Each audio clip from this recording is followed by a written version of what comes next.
Guys, ನಾನು ಊರು ಬಿಟ್ಟು ಹೋಗ್ತಾ ಇದ್ದೇನೆ. ಬ್ಯಾಗೆಲ್ಲ ರೆಡಿ ಮಾಡಿ ಇಟ್ಕೊಂಡಿದ್ದೇನೆ. ಇವತ್ತು ಊರು ಬಿಡೋದೆ ನಾನು ಅವರು. ಹಾಗಾಗಿ ಈ ಕೋವಿಶೀಲ್ಡ್ ತಗೊಂಡವರಿಗೆ ಎಂಥ ಹಾರ್ಟ್ ಅಟ್ಯಾಕ್ ಆಗುವ ಚಾನ್ಸಸ್ ಇರ್ತದೆ ಅಂತೆ. ಅಂದರೆ ಇವಾಗ ತುಂಬ ಬಿಸಿಲಲ್ಲ, ಬಿಸಿಲಲ್ಲಿ ಓಡಾಡುವಾಗ ಛತ್ರಿ. ನನಗೆ ಗೊತ್ತುಂಟು ನೀವು ಬರೋದೇ ಇದಕ್ಕೆ ಅಂತ. ಸಿಕ್ಕಿತ್ತು ಉಂಡೆ ಹುಳಿ ನೋಡಿ. ಇನ್ನು ಹೋಗುದು ಮನೆಗೆ. ಹುಳಿ ಕಟ್ ಮಾಡ್ತಾ ಇದ್ದಾರೆ.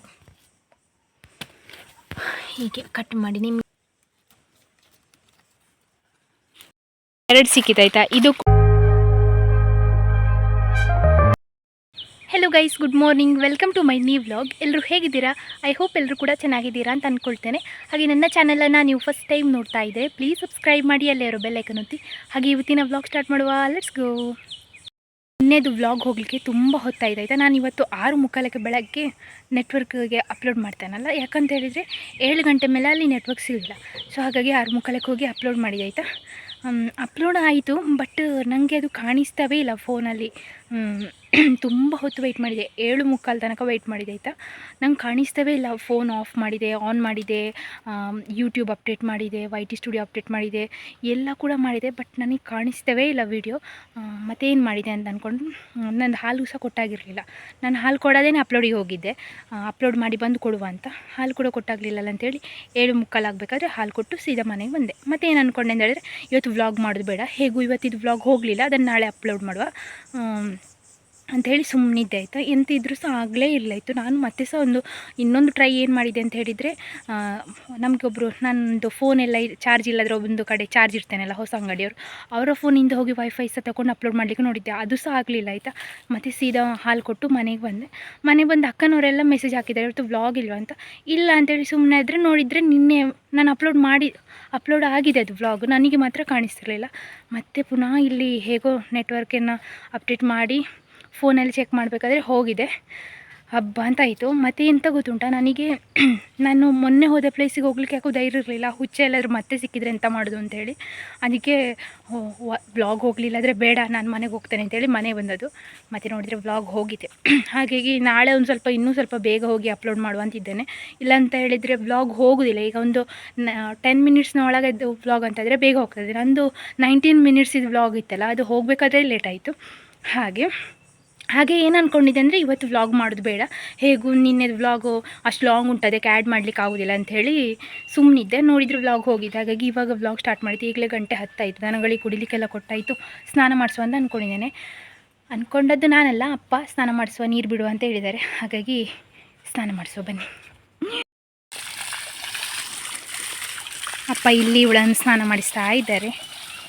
ಅವಳನ್ನು ಅಲ್ಲಿ ಕಟ್ಟಿ ಹಾಕಿದ್ದುಂಟು, ಅಲ್ಲಿ ಅವಳನ್ನು ಸ್ನಾನ ಮಾಡಿಸೋದು. ಹೇಗೂ ತೆಂಗಿನ ಮರಕ್ಕೆ ನೀರು ಹೋಗ್ತದಲ್ಲ, ಹಾಗೆ ದನಗಳನ್ನು ಸ್ನಾನ ಮಾಡಿಸಿ ಕರ್ಕೊಂಡು ಬಂದದ್ದು. ನಾನು ಮುಂಚೆ ಯಾರನ್ನಾದ್ರೂ ಒಬ್ಬರನ್ನು ಕರ್ಕೊಂಡು ಬಂದರೆ ಹಿಂದೆಂದ ಇವರಿಬ್ಬರು ಬರ್ತಾರೆ, ಅಪ್ಪ ಕರ್ಕೊಂಡು ಬರಬೇಕು.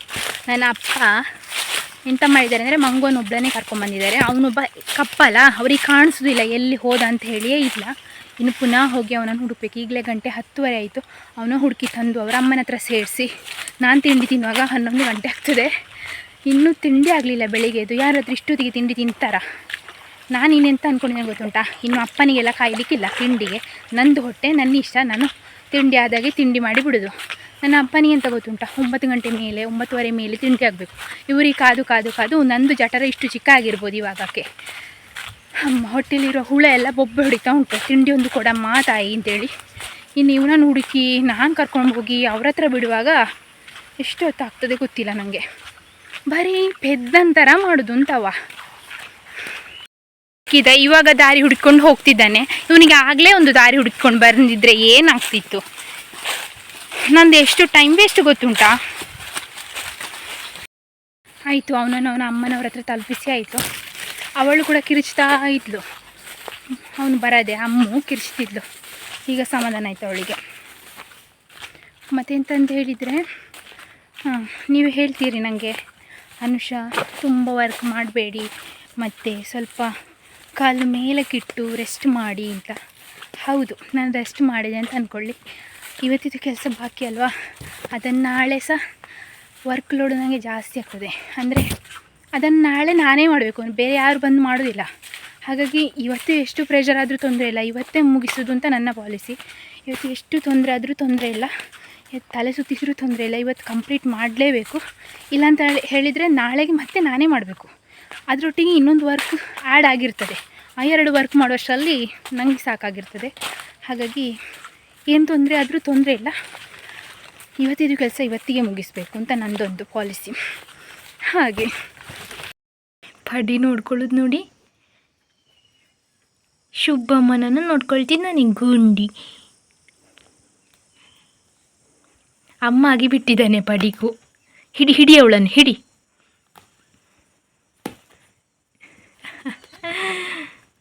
ಅವಳು ಸಿಗೋದೇ ಇಲ್ಲ ನೋಡಿ, ಓಡಿದ್ಲು. ಇದು ನಾನು ನೆಟ್ಟದ್ದು ನೋಡಿ ಹೇಗಾಗಿದೆ ಅಂತ. ಇನ್ನು ಚಿಗುರಿದ ಮೇಲೆ ಚೆಂದ ಕಾಣ್ಬೋದು.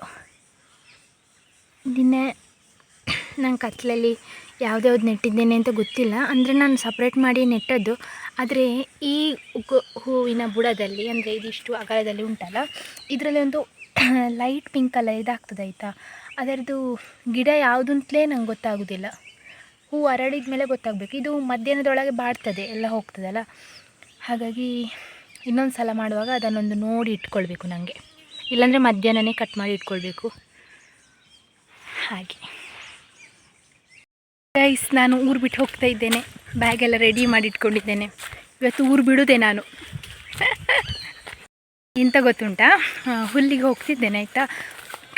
ಕತ್ತಿ ಉಂಟು, ಬ್ಯಾಗ್ ಯಾಕೆ ಹಾಕ್ಕೊಂಡಿದ್ದೇನೆ ಅಂದರೆ, ನಾನು ಹುಲ್ಲು ಹಿರಿಯುವಲ್ಲೇ ನಮ್ಮದು ಕಣಿಯಲ್ಲಿ ನೀರು ಬರ್ತದೆ, ಅಲ್ಲೇ ಬಟ್ಟೆ ವಾಶ್ ಮಾಡೋದು ನಾವು. ಮತ್ತು ಮೊನ್ನೆದು ಬಟ್ಟೆ ಒಂದು ಸ್ವಲ್ಪ ಉಂಟು, ಅಪ್ಪಂದು ಉಂಟು. ಅದನ್ನೆಲ್ಲ ವಾಶ್ ಮಾಡಿ ಈ ಬ್ಯಾಗ್ ಸಹ ವಾಶ್ ಮಾಡಿ ತೊಗೊಂಡು ಬರುವ ಅಂತ. ಬಕೆಟ್ ಎಲ್ಲ ತಗೊಂಡೋಗಿ ವೇಸ್ಟ್ ಮಾಡೋದು ಯಾಕೆ ಅಂತೇಳಿ ಎಲ್ಲ ಇದರೊಳಗೆ ತುಂಬಿಸ್ಕೊಂಡು ಹೋಗ್ತಿದ್ದೇನೆ. ಊರು ಬಿಡುವ ಹಾಗೆ ಕಾಣ್ತಿದ್ದೇನಲ್ಲ.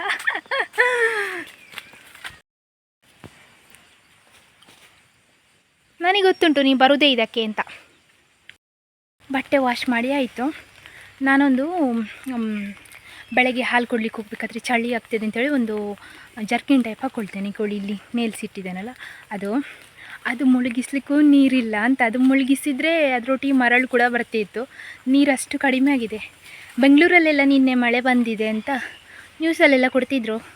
ಅಂದರೆ ಹೇಗೆ ಬಂದದಂದರೆ ಒಂದೊಂದು ಏರಿಯಾಗೆ ಮಳೆ ಬರ್ತದಲ್ಲ, ಹಾಗೆ ಬಂದದ ಅಲ್ಲ ಇಡೀ ಬೆಂಗಳೂರು ಬಂದಿದೆ ಅಂತ ನಂಗೆ ಕಮೆಂಟಲ್ಲಿ ಹೇಳಿ ಆಯಿತಾ. ಮತ್ತು ನಮಗೆ ಸಹ ನಾಳೆ ನಾಡಿದ್ದು ಹೀಗೆ ಮಳೆ ಬರ್ಬೋದು ಅಂತ ಹವಾಮಾನ ಇಲಾಖೆಯಿಂದ ಉಂಟು. ಯಾವಾಗ ಬರ್ತದೆ ಗೊತ್ತಿಲ್ಲ. ಮಳೆ ಬಂದರೆ ನೀರಾಗ್ತದೆ, ನೀರು ಉಂಟು. ಆದರೆ ಎಂತ ಹೇಳಿ, ನಾನು ಮಾಮೂಲಿ ಬಟ್ಟೆ ವಾಶಿಗೆ ಬರ್ತೇನಲ್ಲ, ಅಲ್ಲಿ ಈ ಜರ್ಕಿನೆಲ್ಲ ವಾಶ್ ಮಾಡುವಷ್ಟು ನೀರಿಲ್ಲ ಅಂತ. ಇನ್ನೊಂದು ಹುಲ್ಲು ಮಾಡಿ ಹೋಗೋದು. ಅಪ್ಪ ಸಾಧಾರಣ ಹುಲ್ಲು ಮಾಡಿ ಹೋದ್ರು ಇವಾಗ. ದನಗಳು ಪುಟ್ಟ ಕಟ್ಟಿಯಲ್ಲಿದ್ದಾಳಲ್ಲ ಅವಳಿಗೆ ಹಾಕಲಿಕ್ಕೆ. ನಾನು ಮಧ್ಯಾಹ್ನ ಮೇಲಿಂದ ಬರೋ ಬದಲು ಈಗಲೇ ಹುಲ್ಲು ಮಾಡಿ ಹೋದರೆ ಬೆಸ್ಟ್ ಅನ್ನಿಸ್ತದೆ. ಎಂತ ಗೊತ್ತುಂಟಾ, ನಿನ್ನೆಯಿಂದ ಇನ್ಸ್ಟಾಗ್ರಾಮಲ್ಲೆಲ್ಲ ಕೆಲವರೆಲ್ಲ ರೀಲ್ಸ್ ಮಾಡಿ ಹಾಕ್ತಾರೆ. ನೀವು ಕೂಡ ಅಬ್ಸರ್ವ್ ಮಾಡಿರ್ಬೋದು. ಕೋವ್ಯಾಕ್ಸಿನ್ ತೊಗೊಂಡವರಿಗೆ ಏನೂ ತೊಂದರೆ ಇಲ್ಲ, ಕೋವಿಶೀಲ್ಡ್ ತೊಗೊಂಡವರು ನಮ್ಮದು ಇನ್ನು ಅಷ್ಟೇ ಕತೆ ಆಯಿತು, ನಮ್ಮದು ಕತೆ ಮುಗಿಯಿತು, ಹಬ್ಬ ನಾನು ಕೋವ್ಯಾಕ್ಸಿನ್ ತೊಗೊಂಡದ್ರಿಂದ ಬಚಾವಾದೆ ಅಂತೆಲ್ಲ ರೀಲ್ಸ್ ಮಾಡಿ ಹಾಕ್ತಾ ಇದ್ದಾರೆ. ನಾನು ನಿನ್ನೆಯಿಂದ ನನಗೆ ಇನ್ಸ್ಟಾಗ್ರಾಮ್ ಫೀಡಲ್ಲಿ ಅದೇ ಬರ್ತಾ ಉಂಟು. ಅದಕ್ಕೆ ಇವತ್ತು ಗೂಗಲ್ ಮಾಡಿ ನೋಡಬೇಕಾದ್ರೆ ಅಂಥ ವಿಶೇಷ ಏನಿರಲಿಲ್ಲ. ಇನ್ನೊಂದು ಕಡೆಯಿಂದ ಅದನ್ನು ರಿಸರ್ಚ್ ಎಲ್ಲ ಮಾಡ್ತಾರಲ್ಲ, ಅದರಿಂದ ಎಂತ ಬಂದಿದೆ ಅಂತ ಹೇಳಿದರೆ, ಕೋವಿಶೀಲ್ಡ್ ಇಂಜೆಕ್ಷನ್ ತೊಗೊಂಡುಂಟಲ್ಲ, ಅಂದರೆ ವ್ಯಾಕ್ಸಿನೇಷನ್ ಮಾಡ್ಕೊಂಡವ್ರು, ಅದರಲ್ಲಿ ಒಂದು ಕೋವ್ಯಾಕ್ಸಿನ್, ಒಂದು ಕೋವಿಶೀಲ್ಡ್ ತೊಗೊಂಡುಂಟು. ಕೋವಿಶೀಲ್ಡ್ ತಗೊಂಡವರಿಗೆಲ್ಲ ಮುಂಚೆ ಎಕ್ಸ್ಪೀರಿಯೆನ್ಸ್ ಹೇಗಾಗಿದೆ ಅಂದರೆ, 2 ದಿವಸ ಸೊಂಟ ನೋವು, ಮೈಕೈ ನೋವು, ಮತ್ತು ವಾಮಿಟ್, ತಲೆ ಸುತ್ತೋದು, ತಲೆನೋವು ಎಲ್ಲ ಇತ್ತಂತೆ. ನನಗೆ ತುಂಬ ಜನ ಹೇಳಿದ್ದಾರೆ ಕೋವಿಶೀಲ್ಡ್ ತೊಗೊಂಡವರು. ಹಾಗಾಗಿ ಈ ಕೋವಿಶೀಲ್ಡ್ ತೊಗೊಂಡವರಿಗೆ ಎಂತ ಹಾರ್ಟ್ ಅಟ್ಯಾಕ್ ಆಗುವ ಚಾನ್ಸಸ್ ಇರ್ತದೆ ಅಂತೆ. ಅಂದರೆ ಇವಾಗ ತುಂಬ ಬಿಸಿಲಲ್ಲ, ಬಿಸಿಲಲ್ಲಿ ಓಡಾಡುವಾಗ ಛತ್ರಿ ಇಟ್ಕೊಂಡು ಓಡಾಡಿ, ಮತ್ತು ಐಸ್ ಕ್ರೀಮು, ಐಸ್ ನೀರು ಅಂಥದ್ದೆಲ್ಲ ಕುಡಿಬೇಡಿ ಅಂತೆಲ್ಲ ಹೇಳಿ ರಿಸರ್ಚ್ ಸೆಂಟರಿಂದ ಹಾಕಿದ್ದಾರೆ. ಸೊ ನಾನು ಇವಾಗ ನೋಡಿ ನಿಮಗೊಂದು ಪಿಕ್ ಹಾಕ್ತೇನೆ, ಇದರಲ್ಲಿ ನೋಡಿ ಪಾಸ್ ಮಾಡಿ ಓದ್ಕೊಳ್ಳಿ ಆಯಿತಾ. ಅಂದರೆ ಈಗ ನಾವೊಂದು ಯೂಟ್ಯೂಬರ್ ಆಗಿ, ಇನ್ಫ್ಲುಯೆನ್ಸರ್ ಆಗಿ ಕೆಲವರಿಗೆಲ್ಲ ಕೆಲವು ಮಾಹಿತಿ ಕೊಡಬೇಕಾಗ್ತದೆ. ಹಾಗಾಗಿ ನಾನು ಇದನ್ನು ನಿಮಗೆ ಹೇಳ್ತಿದ್ದೇನೆ. ನಿಮಗೆ ಗೊತ್ತಿರ್ಬೋದಾ ಇಲ್ವ ಅಂತ ಗೊತ್ತಿಲ್ಲ. ಕೋವಿಶೀಲ್ಡ್ ತಗೊಂಡವರು ಆದಷ್ಟು ಜಾಗ್ರತೆ ಮಾಡಿ ಅಂತ ಹೇಳೋದು. ನಂದು ಕೋವ್ಯಾಕ್ಸಿನ್ ಆಯಿತಾ, ನನಗೆ ಹಾಗಾಗಿ ಹೆದರಿಕೆ ಇಲ್ಲ. ಹೆದರಿಕೆಯಿಂದ ಏನಿಲ್ಲ, ಹಾಗೆ ವ್ಯಾಕ್ಸಿನ್ ಕೋವಿಶೀಲ್ಡ್ ತೊಗೊಂಡವರಿಗೆ ಸಹ ಹಾಗೆ ಅಂತ ಆಗೋದಿಲ್ಲ. ಅಂದರೆ ಇವಾಗ ತುಂಬ ಬಿಸಿಲು ಮತ್ತು ಎಂತ ಹೇಳಿ, ಹವಾಮಾನ ತುಂಬ ಬದಲಾಗ್ತಾ ಉಂಟು, ಕಂಡೀಷನ್ ಎಲ್ಲ ಚೇಂಜ್ ಉಂಟಲ್ಲ, ಹಾಗಾಗಿ ಸ್ವಲ್ಪ ಜಾಗ್ರತೆ ಮಾಡಿ ಅಂತ ಹೇಳಿದ್ದಾರೆ. ಹಾಗೆ ಕೋವಿಶೀಲ್ಡ್ ತೊಗೊಂಡವರು ಒಂದು ಸ್ವಲ್ಪ ಜಾಗ್ರತೆ ಮಾಡಿ. ಇದೊಂದು ಹಾಕಿದ್ದೇನಲ್ಲ, ಇದೊಂದು ಸ್ವಲ್ಪ ನೋಡಿ. ಉಂಡೆ ಹುಳಿ ಮರಕ್ಕೆ ಹತ್ತಿ ಉಂಡೆ ಹುಳಿ ಕೊಯ್ತಿದ್ದಾರೆ. ಅದು ಸಹ ನನ್ನ ಹತ್ರ ಹೇಳದೆ ಆಯಿತಾ. ನಾಡ್ದು ಅಕ್ಕನವರು ಬಂದಾಗ ಸರಿ ಬೈಸ್ಬೇಕು ಅಪ್ಪನಿಗೆ. ಯಾಕೆ ಗೊತ್ತುಂಟಾ, ನಿನ್ನೆ ಇಡೀ ತಲೆ ಸುತ್ತುತ್ತದೆ, ಹುಷಾರಿಲ್ಲ, ನಿತ್ರಾಣ ಅಂತೇಳಿ ಮಲಗಿದ್ರು. ಹೀಗೆ ಮರ ಹತ್ತಿದ್ರೆ ಆಗ್ಬೋದಾ? ಹೇಳಿದರೆ ಅರ್ಥವೇ ಆಗೋದಿಲ್ಲ ಅಪ್ಪನಿಗೆ. ಈ ಪ್ರಾಯದಲ್ಲೆಲ್ಲ ಮರಕ್ಕೆ ಹತ್ತುವ ಕೆಲಸ ಬೇಕಾ? ಮೊನ್ನೆ ಉಂಡೆ ಹುಳಿ ಸಾಧಾರಣ ಸಿಕ್ಕಿದ್ದು ಉಂಟು, ಮತ್ತೆ ಪುನಃ ಯಾಕೆ ಬೇಕು? ಅಪ್ಪ ಉಂಡೆ ಹುಳಿ ಕೊಯ್ತಿದ್ದಾರೆ, ನಾನಿಲ್ಲಿ ಪಾರ ಕಾಯ್ತಿದ್ದೇನೆ. ಎಂತ ಗೊತ್ತುಂಟ, ಇವತ್ತು ಸಹ ಹುಲ್ಲು ಬಾಕಿ ಆಯಿತಾ ಅಂತ ನಂದು. ಎಷ್ಟು ಹೊತ್ತಾದರೂ ತೊಂದರೆ ಇಲ್ಲ, ನನಗಿವತ್ತು ಹುಲ್ಲು ಮಾಡಲೇಬೇಕು ಮಧ್ಯಾಹ್ನದೊಳಗೆ. ಮಳೆ ಬರ್ತದೆ ಹಾಗೆ ಉಂಟು, ಮೋಡ ಮೋಡ ನೋಡಿ, ಬಿಸಿಲಿಲ್ಲ ಇವತ್ತು. ಹಾಗೆ ನಾನು ಇನ್ನು ಇಲ್ಲಿಂದ ಹೋಗ್ಲಿಕ್ಕೆ ಆಗೋದಿಲ್ಲ.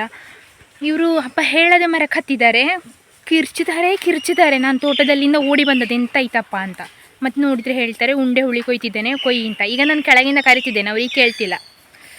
ಬನ್ನಿ ಅಪ್ಪ ಅಂತ ಹೇಳಿದ್ರು ಕೇಳೋದಿಲ್ಲ. ನನ್ನ ಅಪ್ಪ ನಾನು ಮ್ಯಾನೇಜ್ ಮಾಡುವಾಗ ಉಂಟಲ್ಲ, ನನಗೆ ಅರ್ಧ ಜೀವ ಹೋಗ್ತದೆ ಇಲ್ಲಿ. ಅವ್ರದ್ದು ಇನ್ನೂ ಉಂಡೆ ಹುಳಿ ಕೊಯ್ದಾಗಲಿಲ್ಲ. 10 ಹಣ್ಣಿರೋದು ಹೆಕ್ಲಿಕ್ಕೆ ಬಾ ಅಂತ ಹೇಳಿ ಕರೆದು ಉಂಟಲ್ಲ, ಇನ್ನೂ ಇಳಿಲಿಲ್ಲ. ನಾನು ದನಗಳ ಹತ್ರ ಹೋಗಿ ಬರ್ತೇನೆ ಒಮ್ಮೆ. ಅಪ್ಪ ಹೇಗೂ ಹೋಗೋದಿಲ್ಲ, ಅವರು ದನಗಳ ಹತ್ರ ಹೋಗೋದು ಅಂತಲೇ ಇಲ್ಲ ಆಯಿತಾ, ನಾನೇ ಹೋಗೋದು. ಇವಾಗ ಇವ್ರ ಹತ್ರ ಕಾಯ್ತಾ ನಿಂತರೆ ಪಾಪ ಅವ್ರು ನನಗೆ ಕಾಯೋದಲ್ಲ. ಹಾಗೆ ಅವ್ರ ಹತ್ರ ಒಮ್ಮೆ ಹೋಗಿ ಬರುವ. ಚೇಂಜ್ ಮಾಡಿ ಬಂದು ಸ್ವಲ್ಪ ಹುಲ್ಲಿರಿದೆ ಆಯಿತಾ. ಅಷ್ಟೊತ್ತಾಗ ಅಪ್ಪ ಕರೆದು ಕೂಡ ಆಯಿತು, ಹೋಗುವ ಇನ್ನು. ಇವಳಿದ್ಲ ಆಯಿತಾ ನನ್ನೊಟ್ಟಿಗೆ, ನನ್ನ ದೀಪಿ. ಇನ್ನಲ್ಲಿ ಆಯಿತು ಹೆಕ್ಕಿ, ಇಷ್ಟು ಸಿಕ್ಕಿತ್ತು ಉಂಡೆ ಹುಳಿ ನೋಡಿ. ಇನ್ನು ಹೋಗುದು ಮನೆಗೆ ಹೋಗಲಿಕ್ಕೆ ಇಲ್ಲೇ ನಮ್ಮ ಮನೆ ಹತ್ತಿರವೇ. Tea time. ಅಯ್ಯೋ ಅವಳು ನೋಡಿ ಸುಬ್ಬಮ್ಮ ಕಣ್ಣಿಗೆ ಕೈ ಹಾಕ್ಕೊಂಡು ಜಗಳ ಮಾಡ್ಕೊಳ್ದಾಯ್ತಾ, ಮತ್ತೆ ಕಣ್ಣೀರು ಸುರಿಸೋದು.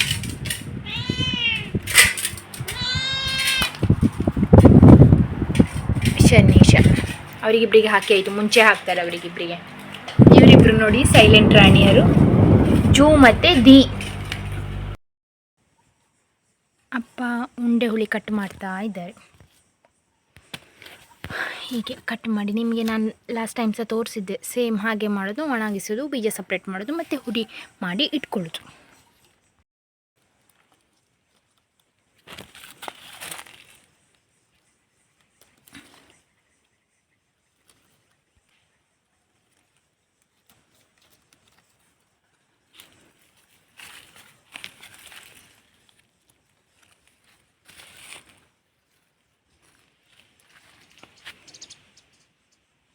ನಾನು ತೋಟಕ್ಕೆ ಹೋಗಿ ಹಾಳೆ ಎಲ್ಲ ಕಟ್ ಮಾಡಿಕೊಂಡು ಬಂದೆ. ಮತ್ತು ಅಡಿಕೆ ಇರ್ತದಲ್ಲ, ಅದು ಸುಮಾರು ಸಿಕ್ಕಿತ್ತು, ಅದನ್ನು ಸಹ ತಗೊಂಡು ಬಂದೆ. ಇನ್ನು ಹಾಲು ಕರೆದು ಡೈರಿ ಕೊಂಡು ಹೋಗಬೇಕು. ಇನ್ನು ಮುಂಚೆ ಎಲ್ಲ 4:15ಗೆ ಹಾಲು ಕರೀಲಿಕ್ಕಿತ್ತು, ಇವಾಗ 5 ಗಂಟೆ ಮೇಲೆ ಹಾಲು ತಗೊಳ್ಳೋದು. ಹಾಗಾಗಿ ಈಗ 5 ಗಂಟೆ ಆಯಿತು, ಇನ್ನು ಹಾಲು ಕರೆದು ಕೊಂಡೋಗೋದು ಡೈರಿಗೆ. ಹಾಲು ಕರೆದಾಯಿತು, ಕ್ಯಾನಿಗೆ ಹಾಕಿ ಆಯಿತು. ಇನ್ನೊಂದು ಡೈರಿಗೆ ಹೋಗಿ ಬರುವ.